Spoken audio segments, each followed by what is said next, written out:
नमस्कार, स्वागत है आपका सुजस सारांश की इस क्लास में। इस क्लास में हम पढ़ते हैं राजस्थान का करंट अफेयर्स और आधार होता है हमारा राजस्थान सरकार की सुजस पत्रिका, जो कि राजस्थान सरकार के सूचना एवं जनसंपर्क विभाग द्वारा प्रतिदिन प्रकाशित की जाती है। शुरुआत करते हैं हेडलाइंस के साथ। देखते हैं सबसे पहले न्यूज क्या है। यहाँ सबसे ऊपर दी हुई है निवेश प्रोत्साहन नीति, यानी कि जिसको हम रिप्स भी कहते हैं, राजस्थान इन्वेस्टमेंट प्रमोशन स्कीम, जो अब 2022 में एक नई नीति लाई गई है।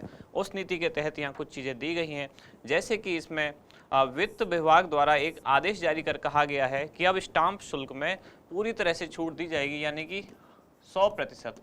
लेकिन इस 100% छूट को दो भागों में, यानी कि 75 और 25 इस तरह से दिया जाएगा। 75% जो राशि पर छूट है वो साधन के पंजीकरण के समय ही, यानी कि जब रजिस्ट्रेशन कराया जाएगा तो 75% जो छूट है कुल जो स्टाम्प शुल्क है उसकी तभी कर दी जाएगी। और बाकी की जो 25% राशि है वो राज्य सरकार द्वारा पुनर्भरण के रूप में दी जाएगी। पुनर्भरण यानी कि एक बार उस व्यक्ति को खुद ही पे करना होगा, लेकिन राज्य सरकार द्वारा उसको वापस उनको लौटा दिया जाएगा। तो 25% इस तरह से, यानी कि रिप्स 2022 में ये जो अपडेट है क्या कि स्टाम्प शुल्क में 100% उनको छूट दी जाएगी। वैसे ये बात जो बजट था 2022-23 वाला, उसमें भी इसकी घोषणा की गई थी, यानी कि पहले से इस चीज़ की घोषणा कर दी गई थी। कब? बजट 2022-23 में। देखते हैं अगली न्यूज क्या है। ये राज्य सरकार की सोच युवा पीढ़ी के सपनों के साथ। तो कल मुख्यमंत्री राजस्थान यूनिवर्सिटी में थे, वहां उन्होंने डॉक्टर BR अम्बेडकर पुस्तकालय भवन का लोकार्पण किया और प्रतिमा का अनावरण किया। साथ ही साथ तीरंदाजी खेल मैदान शुरू किया गया। तो राजस्थान यूनिवर्सिटी में कुछ खास चीज़ें शुरू हुई। डॉक्टर अम्बेडकर पुस्तकालय भवन का लोकार्पण हुआ, तो उससे संबंधित सामान्य जानकारी हैं, जिसमें बताया गया कि राज्य सरकार जो विद्यार्थी हैं उनके लिए क्या क्या नई स्कीम ला रही है। जैसे बहुत सारी योजनाओं को यहाँ नाम दिया गया है। जैसे कहा गया है मुख्यमंत्री अनुप्रति कोचिंग योजना, Rajiv Gandhi scholarship for academic excellence scheme, Jaipur में कोचिंग हब, महात्मा गांधी अंग्रेजी माध्यम विद्यालय, विभिन्न छात्रवृत्ति योजनाएं, इंक्यूबेशन सेंटर, ये सारी चीज़ें, ये सारी योजनाएं हम पहले पढ़ चुके हैं। उन्हीं का यह नाम दिया गया है कि छात्रों से संबंधित कौन कौन सी चीज़ें जो सरकार द्वारा चलाई जा रही हैं। साथ ही हर क्षेत्र में रोजगार के लिए सरकार प्रतिबद्ध। तो जैसा कि सरकार द्वारा बार बार कहा जा रहा है कि इस बार का जो बजट आने वाला है, यानी कि 2023-24 वाला, उसमें विद्यार्थियों को और युवाओं को केंद्र में रखकर वो बजट बनाया जाएगा और इसी के लिए सरकार आम जनता से सुझाव आमंत्रित कर रही है। अब चलते हैं अगले पेज की तरफ। अगली न्यूज है अंबेडकर DBT वाउचर योजना के लिए ऑनलाइन पोर्टल अब शुरू हो चुका है। तो ये योजना उन छात्रों के लिए है जो घर से बाहर रहकर कॉलेज में पढ़ाई कर रहे हैं और उनके कुछ खर्चे के लिए राज्य सरकार उनको आर्थिक सहायता देती है। ये सहायता कितनी है? प्रतिवर्ष अधिकतम 10 माह तक 2000 रुपये, और ऐसा कुल 5 साल तक दिया जा सकता है। इधर अगली न्यूज है जोधपुर में राजीविका के तहत 10,850 समूहों का गठन किया गया। तो राजीविका के बारे में अभी थोड़ा सा जानेंगे आज। इधर है अनुजा निगम पोर्टल, जिस पर श्रीगंगानगर 31 जनवरी 2023 तक ऑनलाइन ऋण आवेदन पत्र इसमें रहेंगे, यानी कि 31 दिसंबर जो है, 31 जनवरी जो है वो इसकी लास्ट डेट है ऑनलाइन आवेदन की। तो ये एक सामान्य प्रशासन की खबर है। यहाँ है डॉक्टर भीमराव अम्बेडकर विधि विश्वविद्यालय का शिलान्यास। तो हमारे लिए इम्पोर्टेंट ये हो सकता है कि इसका शिलान्यास कहाँ हुआ, यानी कि जो लॉ यूनिवर्सिटी है doctor Bhimrao Ambedkar law university, यानी कि डॉक्टर भीमराव अम्बेडकर विधि विश्वविद्यालय, तो ये कहाँ है? जयपुर के दहमी कला में। आपको याद रखना है कहाँ? दहमी कला, जयपुर। तो यहाँ ये यूनिवर्सिटी बनाई जा रही है, इसका शिलान्यास हुआ है। आगे अगली न्यूज की तरफ बढ़ते हैं। ये है अंतर्राष्ट्रीय मेलों और प्रदर्शनियों में भाग लेने वाले निर्यातकों के लिए छूट दी जाएगी। तो सरकार इनके लिए छूट दे रही है जो अंतर्राष्ट्रीय मेले या प्रदर्शनी में भाग लेंगे, इस तरह के जो निर्यातक हैं। अगले पेज की तरफ बढ़ते हैं। ये है हर घर नल के लिए युद्ध स्तर पर काम करेंगे। तो जैसा कि हम पहले कई बार पढ़ चुके हैं, केंद्र सरकार की एक योजना है जल जीवन मिशन, जिसे नाम दिया गया, जिसके तहत 2024 तक हर घर तक नल से जल पहुंचाना सरकार का उद्देश्य है। तो उसी मिशन के तहत हर घर नल जो है ये प्रोग्राम चल रहा है, जिसमें राजस्थान बहुत आगे है। देश में शायद सबसे आगे राजस्थान ही चल रहा है। और यहाँ है मॉडल स्टेट राजस्थान। इस पेज को हम 2-3 बार एनालिसिस कर चुके हैं कि राज्य सरकार की जो बड़ी बड़ी योजनाएं हैं वो हर दिन इसमें आ रही हैं, जैसे कि चिरंजीवी स्वास्थ्य बीमा योजना, इंदिरा गांधी शहरी रोजगार गारंटी योजना, सरकारी नौकरियां, इंदिरा रसोई योजना, उड़ान योजना, Mahatma Gandhi English medium school, Rajiv Gandhi ग्रामीण ओलंपिक, मुख्यमंत्री दुग्ध उत्पादक संबल योजना, टैबलेट वितरण, टेक्नोलॉजी से विकास। तो यूनिक आईटी फिनटेक इंस्टीट्यूट वगैरह। इधर विदेश में पढ़ाई के लिए Rajiv Gandhi scholarship for academic excellence योजना, बालिकाओं को स्कूटी वितरण, पालनहार योजना, सामाजिक सुरक्षा पेंशन योजना, मुख्यमंत्री किसान मित्र ऊर्जा योजना, किसानों को सस्ती बिजली के लिए, और ओल्ड पेंशन स्कीम। इसी एक पेज से लगभग 2 से 3 क्वेश्चन आए थे अभी जो वन रक्षक या वनपाल वाला एग्जाम हुआ था, जिसमें पूछा गया, एक में तो पूछा गया था कि चिरंजीवी स्वास्थ्य बीमा योजना ये कब लागू हुई। एक में पूछा गया था कि मुख्यमंत्री दुग्ध उत्पादक संबल योजना में अब प्रति लीटर दूध पर कितना अनुदान है। तो 2-3 क्वेश्चन मुझे याद आ रहे हैं जो केवल इन्हीं योजनाओं पर, यानी कि केवल इसी पेज को जब मैंने एक्सप्लेन किया था तो उसी पे आधारित 2 से 3 क्वेश्चन आपके एग्जाम में थे। आप देखते हैं हमारा इंडेक्स, जिसमें हम आज कौन कौन सी न्यूज़ हैं जिनको डिटेल में पढ़ने वाले हैं। वो है रिप्स यानी कि राजस्थान निवेश प्रोत्साहन स्कीम 2022 पूरा नाम इसका। फिर है राजस्थान ग्रामीण आजीविका विकास परिषद यानी कि राजीविका, और अंबेडकर डीबीटी वाउचर योजना यानी कि डायरेक्ट बेनिफिट ट्रांसफर वाउचर योजना। शुरुआत करते हैं सबसे पहले रिप्स यानी कि पूरा नाम क्या, राजस्थान निवेश प्रोत्साहन योजना, राजस्थान इन्वेस्टमेंट प्रमोशन स्कीम 2022। इससे पहले वाली जो रिप्स थी वो कौन सी थी, वो अभी तक जो चल रही है वो थी 2019 वाली, Rajasthan investment promotion scheme, Rajasthan निवेश प्रोत्साहन योजना 2019 अभी चल रही थी। अब उसको अपडेट करके अब नई नीति लॉन्च की गई है। किस दिन लॉन्च की गई है, 7 अक्टूबर 2022। इस दिन क्यों, इस दिन कुछ खास है क्या? इस दिन था इन्वेस्ट राजस्थान समिट। 7 और 8 अक्टूबर को इन्वेस्ट राजस्थान समिट शुरू हुआ, कहाँ, जयपुर में, और इसकी थीम क्या रखी गई, कमिटेड डिलीवर्ड।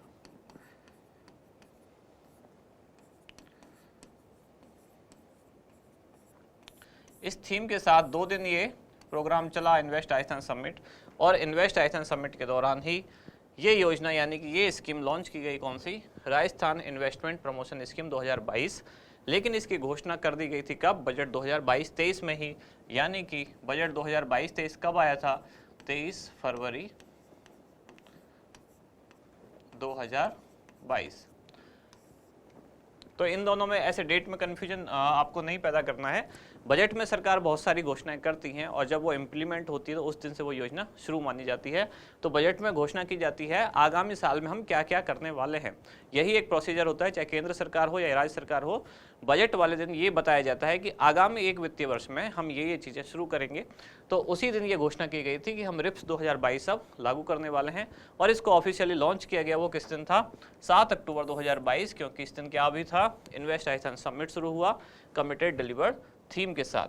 समय अवधि यानी कि ये कब से कब तक लागू रहेगी, तो ये रहेगी 7 अक्टूबर 2022 से 31 मार्च 2027 तक। एक बार पहले भी हम इसको पढ़ चुके हैं। ये सरकार का एक बहुत बड़ा ऑफिशियल डॉक्यूमेंट्स है, लगभग 112 या 113 पेज ऐसे कुछ हैं, जिस पर रिप्स के क्या क्या प्रावधान है वो सारे दिए गए हैं। हमने केवल एग्जाम के पॉइंट ऑफ व्यू से जो खास खास चीज़ें हैं उन्हीं को शामिल किया है, जैसे कब शुरू हुई, कौन सी डेट से स्टार्ट हुई, घोषणा कब की गई, खास पॉइंट्स क्या हैं, जैसे कि आज हमने फ्रंट पेज पे जो पढ़ा था कि जो स्टाम्प शुल्क है उसमें 100% छूट दी जाएगी, 75% तो तभी दी जाएगी जब रजिस्ट्रेशन कराया जाएगा, और 25% जो छूट है वो सरकार द्वारा पुनर्भरण राशि के रूप में प्रदान की जाएगी।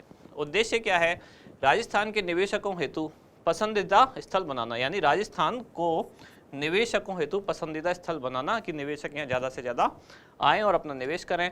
आर्थिक रूप से सक्षम और संपन्न वातावरण बनाना जहाँ विकास और रोजगार के पर्याप्त अवसर हों। ये दोनों लाइन जो हैं प्रीलिम्स के हिसाब से तो नहीं, लेकिन आरएएस मेंस के हिसाब से ये इंपॉर्टेंट हैं, क्योंकि वहाँ ऐसे ही आपको सेंटेंस फ्रेम करके लिखना होता है। लेकिन प्रीलिम्स में ज़्यादातर पूछी जाती हैं फैक्चुअल चीज़ें, तो उसमें कोई फैक्ट यहाँ काम नहीं आएगा। फैक्चुअल चीज़ें ये हैं कि कब शुरू हुई, कौन सी डेट तक, और कब तक इसकी समयावधि रहेगी। आगे क्या विशेषता कि विनिर्माण तथा सेवा दोनों क्षेत्रों के लिए 15% वार्षिक वृद्धि दर प्राप्त करना, और वर्ष 2027 तक 10 लाख लोगों के लिए रोजगार के अवसर सृजित करना। साथ ही इसमें हम वो पॉइंट भी जोड़ सकते हैं जो हमने फ्रंट पेज पे पढ़ा था कि स्टाम्प शुल्क में कितनी 100% छूट, और ये छूट किस तरह दी जाएगी, 75 और 25। 75 कब दी जाएगी, रजिस्ट्रेशन के समय, पंजीकरण के समय, और बाकी की जो 25% बची है वो राज्य सरकार द्वारा पुनर्भरण के समय, यानी कि पुनर्भरण के रूप में। यानी कि एक बार व्यक्ति को या जो भी आवेदक है उसको स्वयं भरना होगा, लेकिन बाद में उसके खाते में वो पैसे जो हैं वो आ जाएंगे।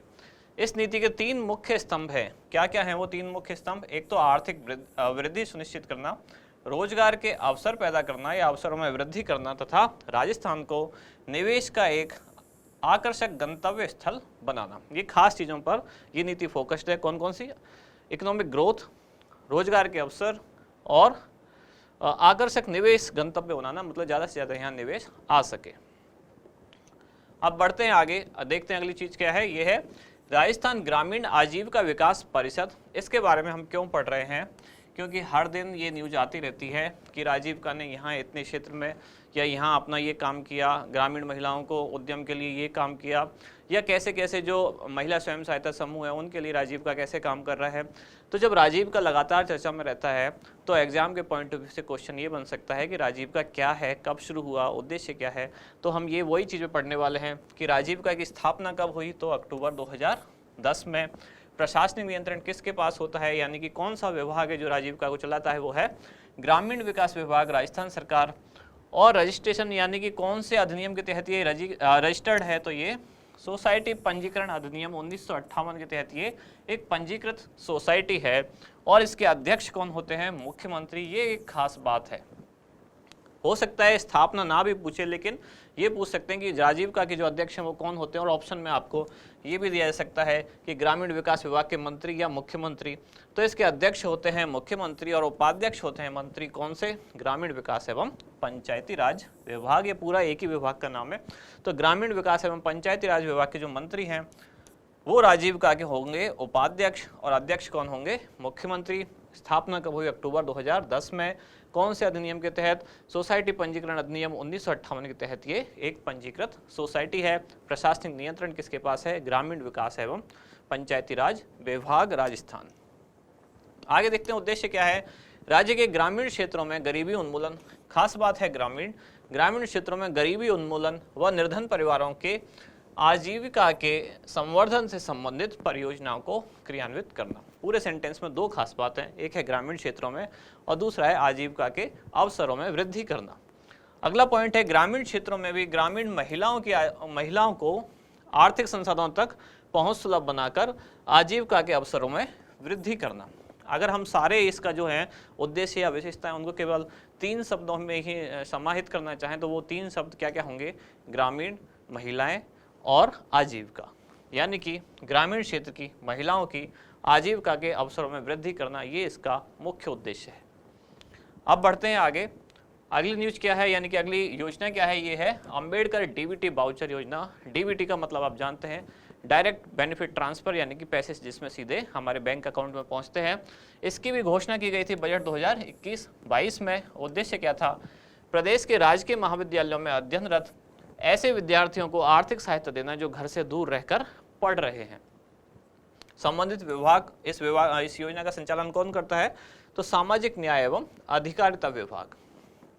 बढ़ते हैं आगे, देखते हैं कितनी राशि इसमें दी जाती है। तो देय राशि है प्रति माह 2000 रुपये, और ये 2000 रुपये 1 साल में अधिकतम 10 महीने तक दिए जाएंगे, और ऐसे लगभग 5 सालों तक दिया जा सकता है। यानी कि अगर कोई स्टूडेंट कॉलेज में पढ़ रहा है तो गवर्नमेंट ये मान के चलती है कि 3 साल उसके ग्रेजुएशन के और 2 साल उसके पोस्ट ग्रेजुएशन के, तो यानी कि कुल 5 साल का खर्चा सरकार उठा सकती है। और उसमें भी हर साल उसको मैक्सिमम 10 महीने का खर्चा दिया जाएगा, और हर महीने का कितना? 2000 रुपये। गवर्नमेंट ये मान के चलती है कि 10 महीने इसलिए क्योंकि 2 महीने छुट्टियाँ रहेंगी, 1 महीने के आसपास कुछ बीच में गैप रहेगा एक ईयर से दूसरे ईयर में जाने में।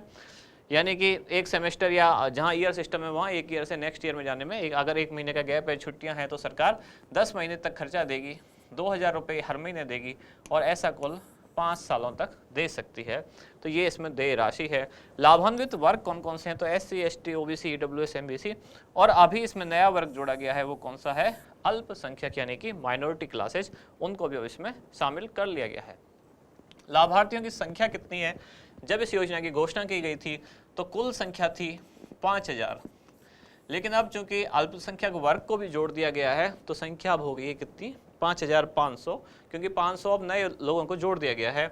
तो इन सब की मतलब जो अलग अलग कैटेगरी हैं उसमें किस कैटेगरी से कितने स्टूडेंट्स को हर साल लिया जाएगा? तो अनुसूचित जाति से 1500, अनुसूचित जनजाति से 1500, अन्य पिछड़ा वर्ग यानी कि ओबीसी से 750, अति पिछड़ा वर्ग यानी कि एमबीसी से 750, आर्थिक पिछड़ा वर्ग यानी कि ईडब्ल्यूएस से 500 और अल्पसंख्यक वर्ग यानी कि माइनॉरिटी से 500, तो कुल कितने होते हैं 5500। और लास्ट में हमारा एक अभ्यास प्रश्न क्या है कि अंबेडकर डीबीटी वाउचर योजना के तहत प्रति माह दी जाने वाली राशि कितनी है, 2000 रुपये, 1500 रुपये, 1000 रुपये या फिर 500 रुपये। क्या होगा इसका उत्तर, तो आप बताएं हमें कमेंट्स में। अब मिलते हैं कल अगली न्यूज़ के साथ अगली क्लास में। धन्यवाद।